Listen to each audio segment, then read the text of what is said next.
गुरुदत्त मुनिराज की कथा सुनेंगे। कौन थे गुरुदत्त मुनिराज, कहाँ से मोक्ष गए, कैसा उपसर्ग उनके ऊपर हुआ था। तो चलिए हम कथा प्रारंभ करते हैं गुरुदत्त मुनिराज की। बात आज से हजारों वर्ष पूर्व की। नगरी थी हस्तिनापुर। हस्तिनापुर नगरी पौराणिक ग्रंथों में बड़ी प्रसिद्ध है। पांडवों की चर्चा आती है तब भी हस्तिनापुर नगरी की चर्चा होती है। और वहाँ एक राजा राज्य करते थे, जिन राजा का नाम था विजयदत्त। क्या नाम था? विजयदत्त। और उनकी रानी का नाम था विजया। राजा का नाम विजयदत्त था और रानी का नाम विजया। बड़े ही सुयोग्य राजा थे, बड़े ही नीतिवान राजा थे। उनके समय में पूरा ही नगर हस्तिनापुर धर्म में वातावरण बना हुआ था। संस्कृत में युक्ति भी है, जब राजा धर्मात्मा होता है तो प्रजा भी धर्मात्मा होती है। यथा राजा तथा प्रजा। बंधुओं, आपको पता है कि अगर प्रजा धर्मात्मा होती है, धर्म कार्य में लगती है, तो उसका फल राजा को भी मिलता है। इसलिए सुयोग्य राजा का होना भी अत्यधिक आवश्यक है। जब तक सुयोग्य राजा रहता है तब तक प्रजा का वातावरण भी धार्मिक होता है। इतिहास गवाह है इस चीज का कि जब जब राजा क्रूर अत्याचारी हुए तो प्रजा में दुख भय का वातावरण बना रहा, धर्म का साम्राज्य नष्ट हो गया। इस तरह राजा बड़े ही वीतरागी प्रवृत्ति के थे, अंतर से वैराग्य रस से पगे हुए थे। एक दिन क्या होता है, उनके घर एक पुत्र ने जन्म लिया, जिस पुत्र का नाम था गुरुदत्त। क्या नाम था? गुरुदत्त। गुरुदत्त बड़ा ही संस्कारी बालक था और माता पिता ने उनको संस्कार दिए थे। सचमुच अपने पुत्रों को संस्कार देना पिता का ही कर्तव्य है, मात्र संपत्ति देना नहीं।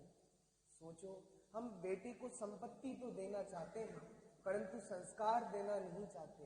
बड़े पंडित जी तो कहते हैं, संस्कार बिना सुविधाएं पतन का कारण होती है। इसलिए बच्चों को संपत्ति दो या ना दो, परंतु संस्कार तो अवश्य ही दो। क्योंकि अगर बच्चा संस्कारवान होगा तो संपत्ति अपने आप बना लेगा, और संस्कार विहीन होगा तो सारी संपत्ति को नष्ट कर देगा। इसलिए वो अपने बेटे को बड़ा सुंदर संस्कार देते थे। बचपन में ही उसे वीतरागी भगवान बनने की लोरियां सुनाया करती थी। वो कहती थी, मेरा वीर बनेगा बेटा, महावीर बनेगा बेटा, तुझे वीर बेटा कहूँगी वीरा, तू तो है जाननहारा, तू गुणों के पलने में झूले, विषयों से दूर ही रहना, तुझे बेटा कहूँ कि वीरा, तू तो है जाननहारा, तू गुणों के पलने में झूले, विषयों से दूर ही रहना। अब बेटा धीरे धीरे बड़ा होता है और युवा अवस्था को प्राप्त हो जाता है। युवा अवस्था में उसके संस्कार देखकर उसके पिता अत्यधिक प्रभावित होते हैं और मन ही मन विचार बना लेते हैं, अब मेरा बेटा सुयोग्य हो गया है, अब समस्त राज्य काम इसको ही सौंप देता हूँ और मैं दिगंबर जैनेश्वरी दीक्षा को अंगीकार करूंगा। सोचो तो सही, पहले के राजा बुढ़ापा नजदीक देखकर दीक्षा के परिणाम करते थे। आज के राजा तो उल्टे ही हैं। पता है, आज के राजा तो बुढ़ापा आने पर राज्य करते हैं। आज के राजा कौन है बंधुओं, पता है आपको? नेता लोग। वो लोग प्रधानमंत्री कितनी उम्र में बनते हैं? 60-70 वर्ष की उम्र में। और हमारी जैनी राजाओं की नीति क्या रही? जब बुढ़ापा नजदीक आता था, जब दिगंबर जैनेश्वरी दीक्षा अंगीकार कर लेते थे। ऐसा ही राजा विजयदत्त ने किया और उनके बेटे गुरुदत्त को राज्य सौंप दिया और खुद जैनेश्वरी दीक्षा अंगीकार कर ली। सोचो, बुढ़ापे में धर्म नहीं किया जाता। धर्म तो बुढ़ापा जब तक ना आए उसके पहले कर लेना चाहिए। पंडित दौलत राम जी छैडाला में यही तो कहते हैं, जब नो न रोग जरा गए तब नो जगत निज हित करो। तब तक जब तक बुढ़ापा नहीं आता उससे पहले अपना हित कर लो। आत्मानुशासन में गुणभद्र आचार्य ने तो ये कहा कि जब घर जलने लगे तब कुआं नहीं खोदा जाता। बोलो, किसी का घर जल रहा हो और अग्नि बुझाना है तो किसकी आवश्यकता पड़ती है? पानी की। तो अब बोलो पानी की व्यवस्था नहीं है, घर में आग लग गई, अब हम कुआं खोदते हैं फिर पानी निकालेंगे। बोलो घर बुझेगा कि जलेगा? ऐसी बुढ़ापा आने पर शरीर जर्जर हो जाए और तब करें हम धर्म करेंगे, तब धर्म होगा कि नहीं होगा?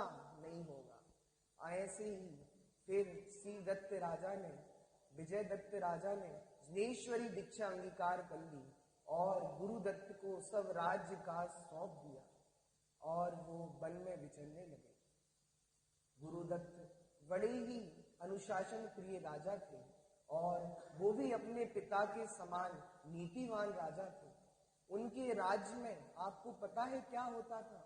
उनके राज्य में कोई चोरी नहीं होती थी, कोई डकैती नहीं होती थी।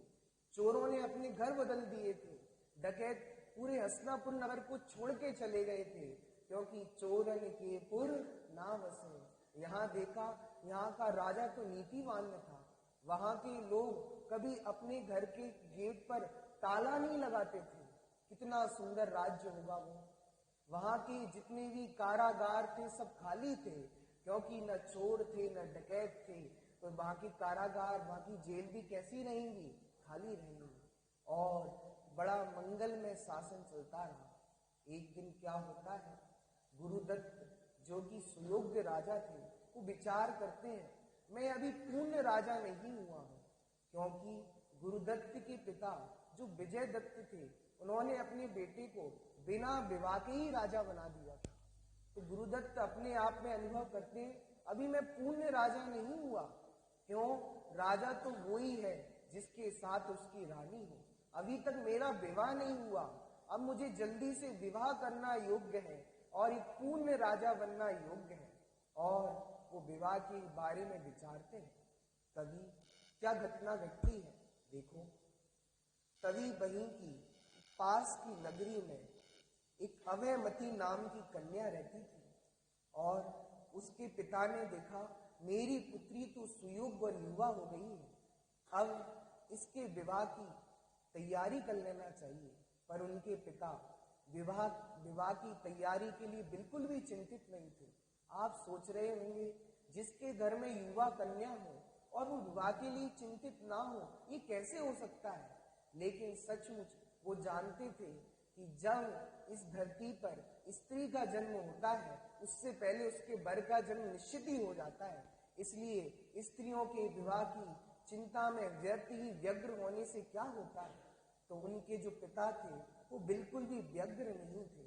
उनके पिता चंद्रगिरिपुरी नगरी के राजा चंद्र थे, जो बिल्कुल भी, और उनकी पुत्री का नाम क्या था? अभयमती। क्या नाम था? गुरुदत्त के पिता का नाम क्या था?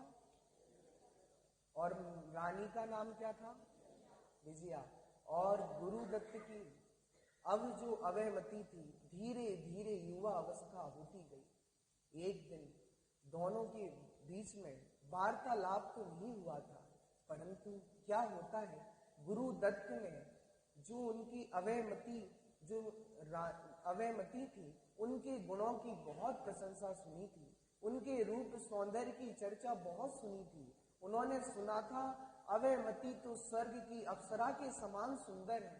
और अभयमती ने ही गुरुदत्त के बारे में बड़े ही सुंदर गुणों की चर्चा सुन रखी थी। एक दूसरे से ना मिलने पर भी एक दूसरे की परस्पर में चर्चा सुनने से उनके बीच में प्रेम भाव उत्पन्न हो गया।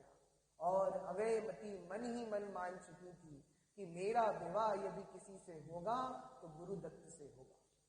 पिता को जब बात ये पता चली कि अभयमती गुरुदत्त से प्रेम करती है, और अभयमती ने कहा, हे गुरुदत्त, मैं एक सुयोग्य कन्या हूं, मैं अपनी पिता की आज्ञा के बिना किसी से विवाह नहीं करूंगी।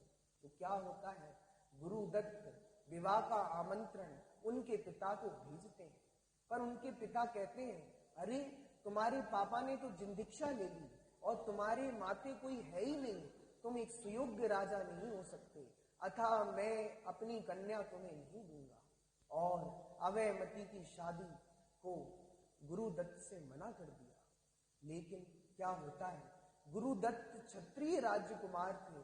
उनने ज्यों ही सुना कि चंद्रपुरी के राजा ने अवयमती को देने से इनकार कर दिया, तो क्रोध से वो आग बबूला हो गए और कहा, क्षत्रिय वो होता है जिसने प्रण लिया होता है, प्राण जाए पर वचन न जाए। कि एक बार मैंने अवयमती से कह दिया कि मैं विवाह करूंगा तो तुमसे करूंगा, चाहे प्राण चले जाए, पर मैं विवाह करूंगा तो किससे करूंगा, अवयमती से करूंगा। और वो अपनी सेना और दल बल को तैयार करके पूरी चंद्रपुरी पर आक्रमण कर दिया और चंद्रपुरी को चारों तरफ से घेर लिया। और चंद्रपुरी के राजा सोचते हैं, अरे क्या हो गया, किसने आक्रमण किया? तो अभी अवयमती कहती है, सुनो, ये गुरुदत्त ने आक्रमण किया है। पिताजी अब भी मान जाओ, अब भी मेरी शादी गुरुदत्त से करा दो, मैं गुरुदत्त के बिना नहीं रह सकती। अगर आपको मंजूर है गुरुदत्त से शादी कराना तो कराओ, यदि नहीं कराते तो मैं आर्यका के व्रत लेके जंगलों में चली जाऊंगी, पर किसी अन्य से विवाह नहीं करूंगी। सुनो बंधुओं, स्त्री हट सबसे खतरनाक होती है। इतिहास प्रसिद्ध बात है, एक होती है बाल हट और एक होती है स्त्री हट। एक बार एक बालक ने अपनी माता से कहा कि माँ, मुझे तो चंद्रमा को पीना है, चंद्रमा को खाना है। माता ने कहा, चंद्रमा को भी कोई खा सकता है, लेकिन बाल हट थी, मुझे तो चंद्रमा को खाना है, चंद्रमा को। माँ, चंद्र खिलौना चाहूं और कछु नहीं चाहूं, मुझे तो चंद्रमा को खाना है, चंद्रमा को खाना है। अब बोलो, चंद्रमा को भी कोई खा सकता है? पर माँ, बाल हट के सामने माता ने हाथ जोड़ लिए। क्या किया जाए? अकबर और बीरबल की कथा भी प्रसिद्ध है बाल हट के बारे में। एक बार क्या हुआ, अकबर की सभा लग रही थी, बीरबल थोड़े लेट हो गए। अकबर ने पूछा, क्यों बीरबल, तुम आज देरी से क्यों आए हो? तुम तो मेरे बहुत प्रसिद्ध मंत्री हो, तुम्हें देर से आना उचित नहीं है। बीरबल ने कहा, सुनो राजन, आज मैं बाल हट के चक्कर में फंस गया था। आज मैं अपने बच्चे को खाना खिला रहा था, इसलिए विलंब हो गया। अकबर कहता है, बच्चों को खाना खिलाना ये तो बहुत सिंपल काम है, ये तो हर कोई कर सकता है, अरे तुम इसके चक्कर में लेट होते हो।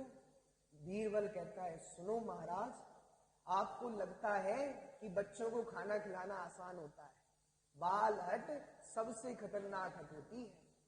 अकबर ने कहा, मैं नहीं मानता इस आलतू फालतू बातों को, लाओ तुम्हारे बच्चे को, मैं खाना खिला देता हूं। और फिर बीरबल अपने बच्चे को लाता है और अकबर पूछता है बच्चे से, बताओ बच्चे क्या खाओगे? तो बच्चे ने कहा, सुनो राजन, ज्यादा राजा मदन के बारे में जानता नहीं था, उसने कहा, आज तो मुझे दाल चावल खाने का मन हो रहा है। क्या खाना था? दाल चावल। अब अकबर ने कहा, जाओ सेनापति, दाल चावल लेके आओ। दाल चावल लेके आ गए। बच्चा रोने लगा, नहीं नहीं, मुझे दाल चावल नहीं खाना, अब एक काम करो, दाल अलग करो, चावल अलग करो, तो ही खाऊंगा। अकबर ने हाथ जोड़ लिए। सचमुच बाल हट सबसे खतरनाक हट होती है। बोलो, अब वो माता बड़ी सोच रही है कि इसको चंद्रमा कैसे खिलाऊं। तो माता ने एक युक्ति लगाई, एक परात में पानी रख दिया, उसमें चंद्रमा दिख रहा था। बेटे से कहा, चंद्रमा पी लो। तो बेटे ने कहा कि आज तो मजा आ गया, चंद्रमा खा लिया। बाल हट के सामने पूरी दुनिया नतमस्तक है। और दूसरा है स्त्री हट। अब बोलो, अवयमती ने हट कर दी कि मुझे तो गुरुदत्त से ही विवाह करना है और किसी से विवाह नहीं करूंगी। लेकिन अब स्त्री हट के सामने राजा हार मान ली और फिर अंत में क्या होता है, गुरुदत्त से विवाह हो गया। बंधुओं, वर खोजे नहीं जाते, सुनो, वर खोजे नहीं जाते, वर चुने जाते हैं। वर तो पहले से ही होते हैं, और वर चुने नहीं जाते, जोड़ियां तो ऊपर से ही बन के आती है। क्रमबद्ध में जिससे जिसका विवाह होना निश्चित है उसका उसी से विवाह होता है। इसलिए इस चिंता में व्यग्र मत हो कि हमारे बेटे की शादी कब होगी, हमारी बेटी की शादी कब होगी। ये तो चिंताओं में डूबना ही है। बंधुओं, ये चिंता चिता के समान खतरनाक है। चिंता और चिता में कितना अंतर है? बिंदु मात्र का अंतर है। चिंता और चिता, चिता चिंता द्वयोर्मध्ये बिंदु मात्र विशेषता, सजीवे दहती चिंता निर्जीवे दहती चिदा। बोलो बंधुओं, चिता और चिंता में कितना अंतर है? चिता वो है जो निर्जीव को जलाती है और चिंता वो है जो सजीव को जलाती है। चिंता और चिता में और वास्तविकता में कोई अंतर नहीं है। अब अंत में उन दोनों का विवाह होता है, पाणी ग्रहण संस्कार होता है और फिर गुरुदत्त आनंद से भोग भोगने लगते हैं। आनंद से भोग भोगते भोगते बहुत काल व्यतीत हो जाता है। एक बार क्या घटना घटती है, ध्यान से सुनना। एक बार क्या घटना घटती है कि चंद्रपुरी नगर में एक शेर प्रविष्ट करता है और शेर वहां पूरे नगर में भयावह वातावरण बना देता है। किसी को भी खा लेता है, किसी को भी मार देता है। पूरी नगर में भयावह वातावरण बना हुआ है। चारों ओर त्राही त्राही मच रही है। समस्त प्रजाजन कह रहे बचाओ बचाओ बचाओ। चारों ओर से बचाओ बचाओ की ध्वनि सुनने लगती है। गुरुदत्त विचार करते हैं और उनके जो ससुर थे वो भी विचार करते हैं, अरे हमारा राजा होना धिक्कार है। जिस राज्य में प्रजा सुख से जीवित ना रहे, सुख से रह ना सके, वहां का राजा बनना उचित नहीं है।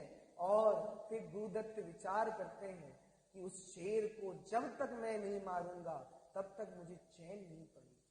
तो क्या होता है, एक बार गुरुदत्त सेना सहित जंगल की ओर जाते हैं और शेर को देखते ही उसको मारने के लिए दौड़ते हैं।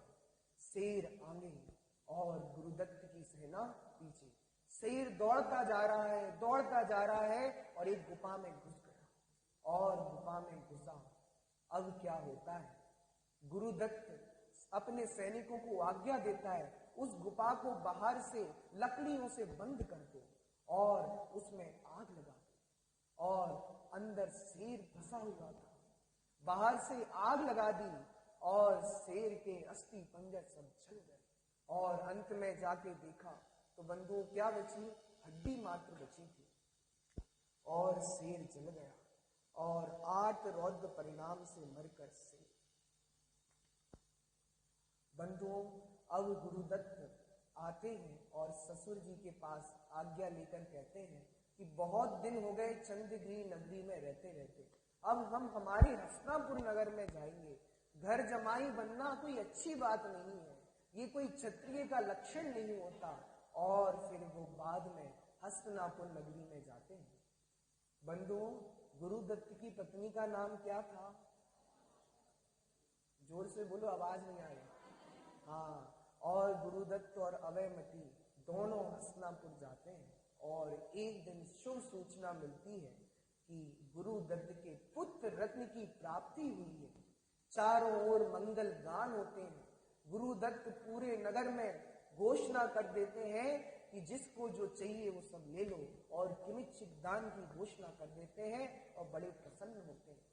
और उनका जो बालक था वो भी, उसका नाम था स्वर्णभद्र। क्या था? वो भी गुरुदत्त के समान ही नीतिवान, न्यायप्रिय और संस्कारित बच्चा था। धीरे धीरे वो वृद्धिगत होता रहा और युवा अवस्था को प्राप्त हुआ। तब गुरुदत्त विचार करते हैं कि मेरे पिता ने कहा था कि बेटा, जब तुम्हारा पुत्र राज्य के योग्य हो जाए तो तुम भी जिन दीक्षा ले लेना। सचमुच जो सच्चा श्रावक होता है उसके हृदय में तो मुनि बनने की भावना होती है। जिसके चित्त में मुनि बनने की भावना नहीं, वो सच्चा श्रावक नहीं होता। सचमुच हमारे श्रावक तो अंतर में भावना भाते हैं, संत साधु बन के विचरू, वह घड़ी कब आएगी, संत साधु बन के विचरू, वह घड़ी कब आएगा वैराग्य मुझको इस दुखी संसार से, आएगा वैराग्य मुझको इस दुखी ज्ञानियों की तो ये भावना रहती है। ये गृहस्थ अवस्था तो काजल की कोठरी है। वो दिन कब आए जब मैं अपने घर गृहस्थ को छोड़कर वन जंगलों में बिछूं, वह दिन ही शुभ दिन होगा। वह अपूर्व अवसर कब आएगा जब मैं बायान पर निर्गंत होऊंगा। जिस पंथ चले भगवंत वही आचरिए।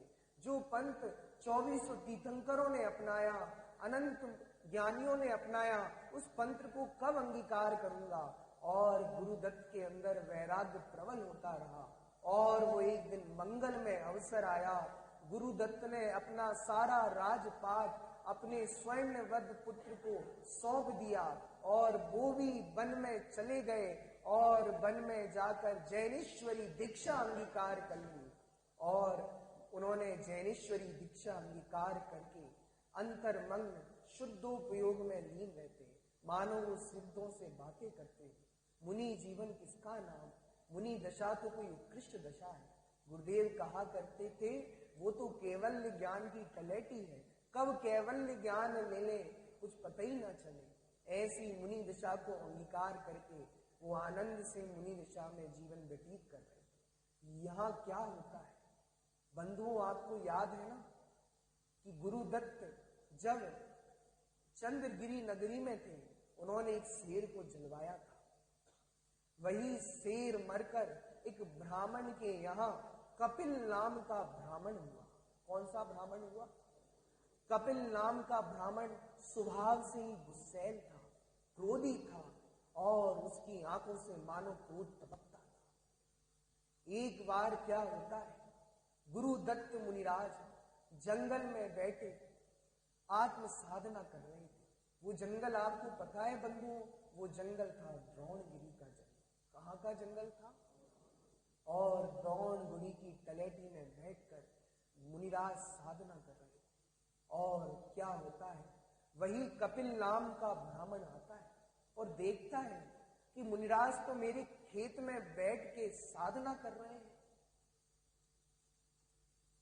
क्या हुआ था बंधुओं कि जब कपिल ब्राह्मण खेत के लिए निकल रहा था, कभी उसने अपनी स्त्री से कहा था, मैं खेत में जा रहा हूं काम करने, मेरे लिए तुम दोपहर को समय पर भोजन ले आना, वरना तुम समझ लेना। बड़ा क्रोधी था वो ब्राह्मण, उसकी पत्नी उससे थर थर कांपती थी, बड़ा गुस्सैल स्वभाव का था। क्यों ना हो गुस्सैल स्वभाव का, क्योंकि पूर्व पर्याय में शेर था। बंधुओं, कोई भी अगर ज्यादा क्रोधी दिखता हो तो आप पहचान लो, आप अनुमान लगा लो कि वो कौन सी गति से आया। मैं तो ये कहता हूं, जिसे 2400 घंटे खाना खाना खाना दिखता है, बंधुओं पहचान लो वो कौन सी गति से आया। वो नरक गति से आया है, जहां कण मात्र भी भक्षण को नहीं मिलता था। अब मनुष्य पर्याय मिल गई तो 24 घंटे खाना खाना खाना। आप अनुमान लगा सकते हो, कोई तीव्र क्रोधी है तो पिछले जन्म में कोई क्रूर पशु रहा होगा, नरकों से आया होगा। तो ब्राह्मण स्वभाव से ही गुस्सैल प्रवृत्ति का था, क्रोधी था। क्यों था क्रोधी? क्योंकि पूर्व की पर्याय में क्या था? शेर था। अब क्या हुआ, कपिल ब्राह्मण ने अपनी स्त्री से बोल तो दिया कि दोपहर को भोजन टाइम पे लाना, और कपिल ब्राह्मण खेत जोतने के लिए निकल गया। और जो खेत जोतने जा रहा था और अपने खेत में पहुंचा और उसने देखा ये नंगे बाबा कौन बैठे हैं, कौन है ये साधु। और वो साधु तो ध्यान मग्न थे, अपनी ध्यान की स्थिरता में लीन थे। कपिल ब्राह्मण कहता है, बैठिए, मुझे कोई दिक्कत नहीं है, मैं अपना दूसरा खेत जोतने चला जाऊंगा। लेकिन सुन लो बाबा जी, मेरी पत्नी आएगी भोजन देने, उससे बोल देना कि सुनो, ये कपिल दूसरे खेत जोतने गया है, इतना काम तो करना पड़ेगा ना, तो मेरे खेत में बैठो, मुझे कोई दिक्कत नहीं है, लेकिन तुम्हें मेरा कितना काम करना पड़ेगा, मेरी पत्नी से बोलना पड़ेगा कि मैं दूसरे खेत पर हूं, वहां खाना ले जाकर भेज दे। बोलो दिगंबर मुनिराज बोलेंगे कि नहीं बोलेंगे? उन्होंने नहीं बोला। अब दोपहर का समय हो गया और पत्नी खाना लेकर आ गई। पत्नी देखती है पूरे खेत में कोई नहीं दिख रहा, एक नग्न बाबा बैठे हुए। वो बाबा से पूछती है, बाबा जी बताओ ना, मेरे जो पति देव थे वो कहाँ गए? मैं उनके लिए भोजन लेकर आई हूँ, पानी लेकर आई हूँ, बता दो बाबा जी। वो बहुत गुस्सा करते हैं, बहुत गुस्सैल है। और मुनिराज क्या उत्तर देंगे? मुनिराज तो ध्यान मग्न थे, अंतर्मुख अवस्था में बैठे हुए थे। मुनिराज किसी को जवाब वगैरह देते। वर्तमान युग में कितनी घटना है। वर्तमान युग में एक घटना है कि मुनिराज जंगल से विहार कर रहे थे, चोरों ने उन्हें रोक लिया। जो कुछ तुम्हारे पास है सब दे दो। अब बोलो दिगंबर मुनिराज के पास क्या होगा? कुछ नहीं, हाथ खाली, पांव खाली, वस्त्र पर, जिनके तन पर एक वस्त्र का धागा भी ना हो, उनके पास क्या होगा? और चोरों ने उन्हें जाने दिया और कहा, सुनो, रास्ते में कोई मिले उससे ये मत कहना यहाँ चोर है। और मुनिराज किसकी सुने, वो तो अपनी मस्ती में मस्त रहते हैं। और मुनिराज ने गमन किया और रास्ते में उनकी जो माता थी, जो ग्रस्त अवस्था की, वो मिल गई। और बेटा तुम कैसे हो? अच्छे हो ना? तुमने तो हमारी बिना आज्ञा की मुनि भिक्षा ले ली, अब जाने दो, ले ली तो ले ली। तुम रास्ते से आ रहे हो, वहां कोई चोर डाकू तो नहीं है ना? अब बोलो मुनिराज जवाब देंगे कि नहीं देंगे? मुनिराज तो शांत मुद्रा में ईर्ष्या समिति से चले गए। उनने सोचा, माता ने, चोर डाकू नहीं होंगे, इसलिए इसने कोई जवाब नहीं दिया। मौनम सम्मति लक्षणम। मौन तो किसका लक्षण होता है? सम्मति का लक्षण होता है। कोई पुत्री से पूछे कि बेटा तुम्हें ये वर पसंद आया कि नहीं आया, बेटी नहीं बोलेगी। अगर बेटी मुस्कान दे दे तो समझ जाना आ गया, क्योंकि मौनम सम्मति लक्षणम, मौन रहकर भी उत्तर दिया जाता है। मुनिराज तो मौन होकर चले गए। और जब माता ने सुना अच्छा मार्ग है, कोई चोर डकैत नहीं है, तो माता भी उसी मार्ग से चली गई। और रास्ते में जो कुछ जेवर थे, महिलाओं के पास तो जेवरों के ढेर होते हैं, ये जेवर नहीं है, ये तो गले का फंदा है। कौन बताए? बताओ, बोलो हार गले का फंदा है कि नहीं है? हार गले में डाल के वजन ही तो बढ़ता है, और क्या होता है? लेकिन कौन समझाए? जेवर मेवर पहन की जाती है। चोरों को खुला आमंत्रण दोगे तो चोर आएंगे ही। अब बोलो उनकी माता भी सब कुछ पहन के गई और चोरों ने लूट लिया। माता बार बार गाली देती है, एक तो मेरी बिना आज्ञा की तुमने जिन दीक्षा ले ली और मेरे को भी लुटवा दिया, न मैं घर की रही न घाट की रही, ये तो बच्चा गया काम से। इतना नहीं कह सकता था यहाँ चोर है? हे माँ, मैंने उसे 9 माह पेट में रखा और ऐसा किया वैसा किया, बस इतना ही तो बोलना था कि यहाँ चोर है, माँ इस मार्ग से मत जाओ। अरे दिगंबर मुनिराज निष्प्रय वृत्ति के होते हैं, उन्हें पता है कोई लूटेगा तो क्या लूटेगा, बाहर की संपत्ति लूटेगा, मेरे ज्ञानादि गुणों को लूटने में कोई समर्थ नहीं है, चाहे कोई चोर हो चाहे डकैत हो। और वो तो अपनी मस्ती में चले जाए। यहां भी वही घटना घटी।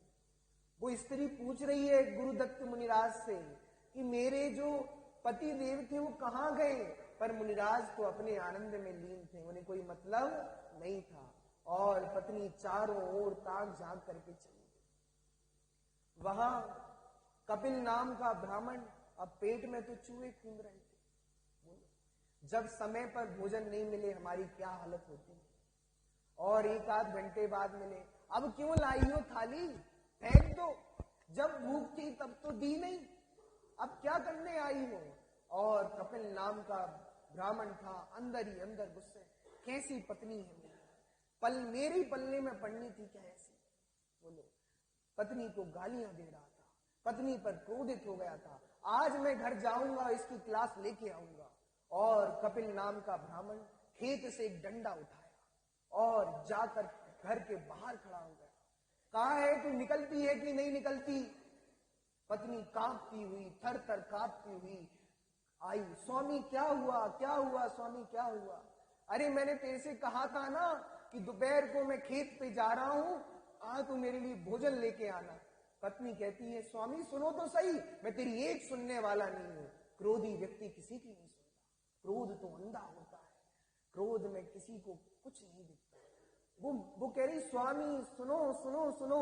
कपिल ग्राम का ब्राह्मण गुस्से में होता है, गुस्से में आया हुआ व्यक्ति किसी की कुछ नहीं सुनता। इसलिए हे जीवों, गुस्सा कम करो, गुस्सा शांत करो, दूसरों की भी तो सुनो। सचमुच गुस्से को शांत करके 2 मिनट सोचना चाहिए। एक घटना आती है, एक बार क्या हुआ, एक राजा ने एक कवि से एक बहुत सुंदर श्लोक खरीदा और उस श्लोक को, हिंदी भैया कितना अच्छा श्लोक था, उसने 100 दीनार लेकर उस श्लोक को खरीदा और अपने घर के अंदर टांग लिया, कमरे के अंदर। और क्या होता है, और वो बहुत वर्षों के लिए युद्ध के लिए निकल जाता है। उसी समय उसकी पत्नी को गर्व था और पुत्र रत्न की प्राप्ति हो जाती है। और जब वो 15-20 साल बाद राज्य में आता है और अपने कमरे में जाता है और अपनी स्त्री के साथ एक व्यक्ति को देखकर क्रोधित हो जाता है, अरे ये कौन है जो मेरी स्त्री के साथ लेटा हुआ है, और गुस्से में तलवार उठा लेता है और तलवार से मारना ही चाहता है। तब मुझे सामने दिखा हुआ श्लोक याद आ जाता है। श्लोक में लिखा था, कुछ भी कार्य करो उससे पहले थोड़ा विचार करो, गुस्से में कोई भी कार्य। और जैसे ही उस श्लोक को पढ़ रहा था, थोड़ी उसकी तलवार रुक गई और जैसे ही दोनों की नींद खुली तो पत्नी भी उठ गई और बेटा भी उठ गया। राजा पूछने ही वाला था, पत्नी ने कहा, ये तो तुम्हारा ही बेटा है। सोचो, अगर थोड़ा गुस्से में होता तो पत्नी से भी जाता और पुत्र को भी मार देता। इसलिए बंधुओं, थोड़ा विचार करो। अब कपिल नाम का ब्राह्मण गुस्से में बोला जा रहा, पत्नी की एक नहीं सुन रहा। अब धीरे धीरे पत्नी कहती है, स्वामी सुनो तो सही। पत्नी कहती है, मैं तो आपके लिए खाना लेकर गई थी, पानी लेकर गई थी, मुझे पता था। पत्नी मन में सोचती है, अगर इसके लिए खाना लेके नहीं जाऊंगी तो शैतान है, मार डालेगा, इसके लिए तो जाना ही पड़ेगा। खुद मत खाओ पर इसके लिए तो लेके जाओ। तो पत्नी लेके गई थी खाना। पत्नी बोलती, तू झूठ बोलती है, तू लेके नहीं गई। अरे मैं लेके गई थी, कौन किसको समझाए। अज्ञानी जीव लड़ते हैं, कोई किसी को नहीं समझा सकता। लेकिन क्या हुआ, पत्नी कहती है, मैं लेके गई थी, तू मेरे को तो दिखी नहीं ना। अरे आपने कहा था आप उस खेत में काम करोगे, तो उस खेत में लेके पहुंची थी। क्या होता है, आप मुझे वहां दिखे ही नहीं। मैंने वहां एक बैठे हुए बाबा जी से भी पूछा था कि मेरे पतिदेव कहाँ गए, उनने कोई उत्तर नहीं दिया। और फिर कपिल गुस्से से और झिझला गया और कहने लगा, वो बाबा जी ने तुम्हें बताया नहीं, मैं जता जता के गया था उनसे कि कह देना मेरी पत्नी आएंगे, मैं दूसरे खेत जोतने गया, आग बबूला हो गया। ये बाबा जी मेरे खेत में बैठ के आत्म साधना करते और इतना सा काम नहीं करते। गुस्से से झिझला गया और उस खेत में जाके पहुंच गया। विचार तो करो, वीतरागी मुनिराजों की सौम्य मुद्रा जो ज्ञानियों के लिए वैराग्य का निमित्त होती है, वही अज्ञानियों के लिए क्रोध कषाय का निमित्त होती है। वो वीतरागी मुनिराज की शांत मुद्रा देखकर शांत तो नहीं हुआ, क्रोध से अंदर आग बबूला होता रहा, आंखों से अग्नि टपक रही हो ऐसा लग रहा था। और उसे गुरुदत्त मुनिराज पे गुस्सा आ जाता है और पूर्व भव का संस्कार तो था, बैर प्रबल हो गया। सचमुच किसी से बैर मत करना, ये बैर महादुखदायी है, ये बैर महादुख को देने वाला है। बंधुओं, फिर क्या होता है, वह खेत था सैमर का और उस सैमर के खेत में उसकी रूई डली हुई थी, सैमर की रूई पड़ी हुई थी। उसे इतना तेज गुस्सा आया, उसने पूरे गुरुदत्त मुनिराज के शरीर पर सैमर की रूई लपेट दी और जो हुक्का पीता था और हुक्के से पूरी रूई में आग लगा दी। पूरे मुनिराज का शरीर जलने लगा। बंधुओं, आपने निर्जीव व्यक्ति को जलते हुए तो देखा होगा, शव को जलते हुए तो हमने हजारों बार देखा, परंतु एक सजीव व्यक्ति जल रहा था, कोई बचाने वाला नहीं था, घोर उपसर्ग था, गर्मी के दिन थे और मुनिराज दूध जल रहे थे। अरे सचमुच तुम्हें तो मुनिराज की बाहर दशा दिख रही है, मुनिराज के अंदर तो कर्म जल रहे थे। बाहर शरीर जल रहा था, अंदर क्या जल रहे थे? कर्म जल रहे थे।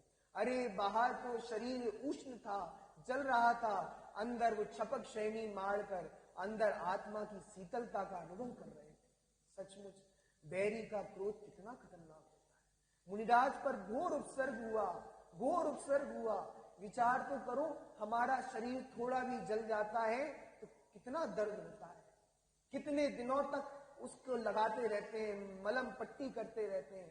बंधुओं, मुनिराज का पूरा शरीर आग से जल रहा था, तो भी मुनिराज के चित्त में कोई खेद खिन्नता नहीं हुई। मुनिराज तो ये विचार कर रहे थे, तू तो मेरा परम उपकारी है। तन कारागृह बनिता वेड़ी परिजन जन रखवारे, तू तो मुझे इस तन कारागृह से छुड़ाने वाला है। तू तो मेरे लिए केवल ज्ञान का निमंत्रण लेके आया है, तू तो मेरा परम मित्र है।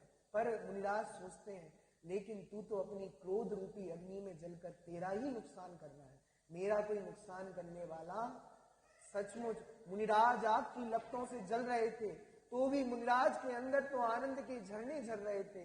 आनंद के झरने झरते प्रदेशों में ध्यान जब धरते हैं, मोर पूछण में कब भस्म हो जाता, श्रेणी जब चढ़ते हैं। अंतर मूरत में जिन्होंने अनंत चतुष्ट धारा है, दिगंबर वेश न्यारा है। मेरे ग्रंथों का मार्ग हमको प्राणों से भी प्यारा है, दिगंबर वेश न्यारा है मेरे। और मुनिराज ने छपक श्रेणी का आरोहण कर दिया और 4 घाती कर्मों को जला दिया और कैवल्य ज्ञान की प्राप्ति कर ली। बोलो गुरुदत्त भगवान की जय हो, गुरुदत्त भगवान की। और कुछ समय बाद शेष अघाती कर्मों का नाश करके सिद्ध दशा की प्राप्ति कर ली और अनंत सिद्धों की समाज में जाके स्थापित हो गए। बोलो गुरुदत्त भगवान की जय। सचमुच बंधुओं, मुनिराज ने इतने घोर उत्सर्ग हुए तो भी अपने समता को नहीं छोड़ा। जिनके पास समता रूपी धन है, उस समता रूपी धन को खरीदने में कुबेर जैसा समर्थ इंद्र भी नहीं खरीद पाता, ऐसा समता रूपी धन हमारे अंदर भी हो। बंधुओं, बड़े पंडित जी जो कहते हैं, संपत्ति नहीं समता बढ़ाओ। सचमुच मुनिराजों की मंगल गाथा को सुनकर हमारे चित्त में समता का भाव आना चाहिए। हम थोड़ी भी परिस्थिति में, थोड़े से उपसर्गों में डिग जाते हैं, परेशान हो जाते हैं, लेकिन ये सचमुच मुनिराजों की जीवनचर्या हमें प्रेरणा देती है, तुम हर परिस्थिति में समता भाव करो। तो गुरुदत्त मुनिराज जैसी समता हमारे चित्त में आए, इसी मंगल भाव। सहजानंद